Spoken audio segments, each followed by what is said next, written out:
Hello and welcome to a grit quiz, my eighth graders. It is Friday, August 27th. Yes, and we are like, we're more than in the middle of the grit project. Next week's a big deal. We've got to write a paper, we've got to get ready for presentations. And that's okay. You guys are doing a great job. So, right now, this is kind of like just a temporary break from the grit project. You will be taking this quiz over the article that I'm going to read on Canvas. Hopefully by now I have given you the code to get in so you can look at the class questions. This video is just me reading the article. A couple reminders now that I have your attention. Number one, this weekend, I will have grit response number 10 posted. My advice, respond to it when you can. Next, I will be updating grades tomorrow morning. That's Saturday. Sunday morning, Sunday day, I'm going to be occupied. I'm going to a concert Saturday night, so I'm going to take care of everything. In terms of grading on Saturday, I probably won't be around my computer on Sunday. So if you have any questions about the project, please email me today. Talk to me during today in class, like after the quiz. Come to see me during advisory. Let's take care of business.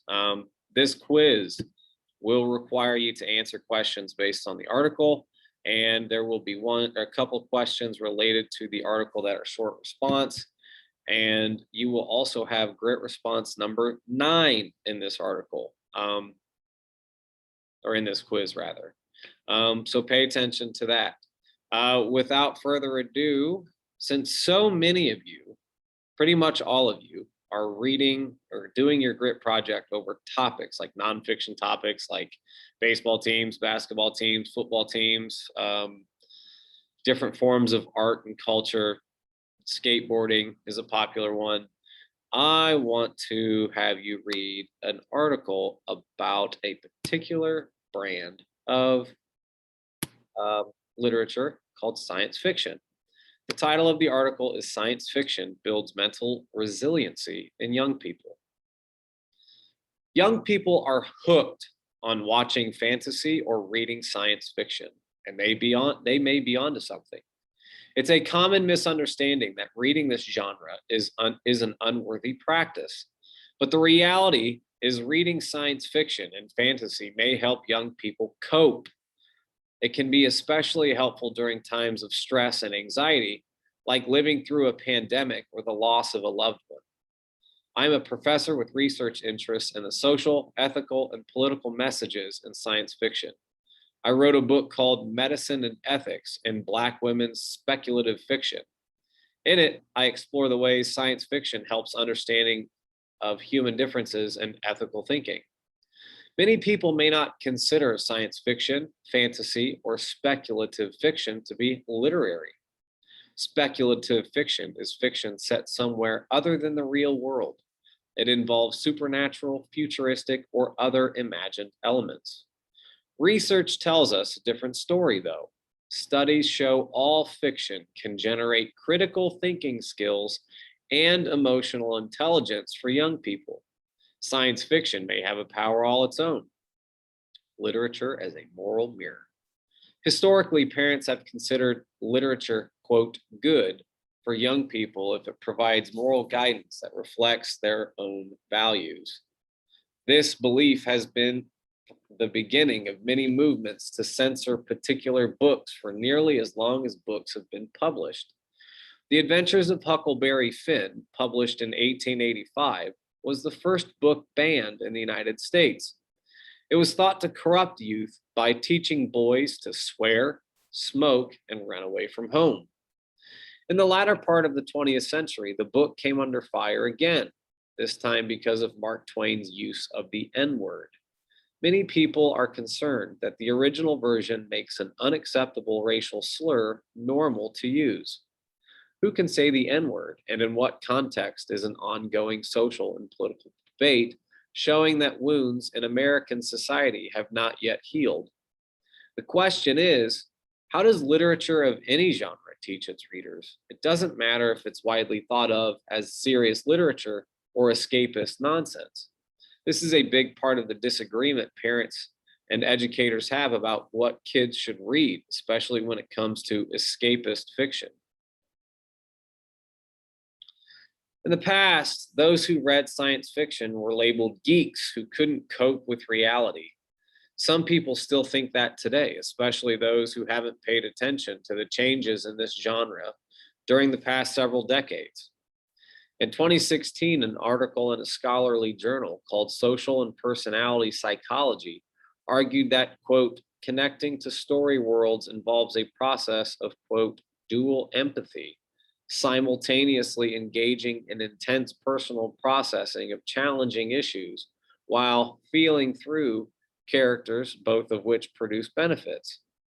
So when readers enter the world of a story, they have strong personal feelings about the issues the story brings up while also connecting to the story's characters. While science fiction has become more acceptable, one study claimed that science fiction makes readers stupid. A later study by the same authors refuted this claim when the quality of writing was taken into account. This ongoing doubt towards science fiction contributes to the stereotype that such works are of little value because they supposedly don't help readers engage with real human problems. In reality, they do. Such stereotypes assume young people can only learn to cope with human struggle by engaging in things that look exactly like their real world, including what they read and watch. The mental health of reading. Reading science fiction and fantasy can help readers make sense of the world. Many people have thought that the genre limited readers' ability to deal with reality, but the opposite is actually true. Exposure to outside the box creative stories may expand their ability to engage reality based on science. In 2015, a study found that those who read science fiction and fantasy were also major consumers of a wide range of other types of books and media. In fact, the study noted that there was a connection between the variety of literary forms people read and the ability to understand science. The past 2 decades have seen an increase in rates of anxiety, depression, and mental health issues for youth. This might be because young people, no different from American society in general, are suffering from reality overload. Young people today have unprecedented access to information about topics they may have little power to influence or change. The powerful world of science fiction. Science fiction and fantasy do not need to provide a mirror image of reality to offer compelling stories about serious social and political issues. The fact that the setting or characters are extraordinary may be the exact reason why they are powerful and where their value lies. Raced Bodies, Erased Lives, Race in Young Adult Speculative Fiction is a forthcoming essay collection that discusses how race, gender, and mental health for Black girls is portrayed in speculative fiction and fantasy. My contribution describes how contemporary writers take an aspect of what is familiar and make it odd or strange. This is done to give the reader psychic and emotional distance to understand mental health issues with fresh eyes. In science fiction, young people see examples of other young people struggling with serious social, economic, and political issues that are timely and relevant. However, the settings in stories like these offer critical distance. The Harry Potter series by J.K. Rowling, the Hunger Games series by Suzanne Collins, Parable of the Sower and Parable of the Talents by Octavia Butler, Beggars in Spain by Nancy Kress. Distance from the real world gives readers a way to grapple with complexity and use their imagination to consider different ways of managing social challenges. What better way to deal with the uncertainty of this time than with the forms of fiction that make us comfortable with being uncomfortable? This fiction helps us explore uncertainty and ambiguity, and shows young people as active agents, survivors, and shapers of their own destinies. Let them read science fiction. In it, young people can see themselves coping, surviving, and learning lessons. These things may help them create their own strategies for resilience or recovery. When scary or unusual things like COVID-19 and physical distancing, we may be reluctant for kids to embrace creative forms that seem to separate them psychologically from the real world. But the critical thinking and agile habits of mind encouraged by this type of literature may actually produce resilience and creativity that everyday life and reality typically do not. That's the article that I want you to read.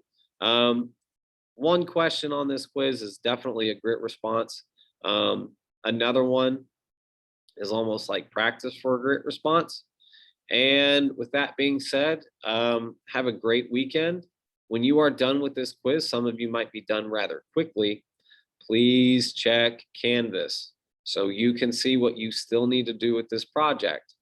Also check Canvas for the video where I explain the statement, where I explain the grit questions that you will be asked during the presentation. There is a timer on this quiz, so if you have already started, just know that it will automatically submit after 47 minutes. If you would like to take this quiz again, the responsibility is on you to write down the quiz code so you can take it again. Just know that this will have a maximum attempt at 3. So hopefully you learn from your mistakes. With that being said, good luck on this. Continue to read in your topics. If you are done early and you're done with everything in the project, find another article for you to read about your topic. So with that being said, I'm signing off, and my room will now be quiet as a mouse while you all type and read and write. Have a good one.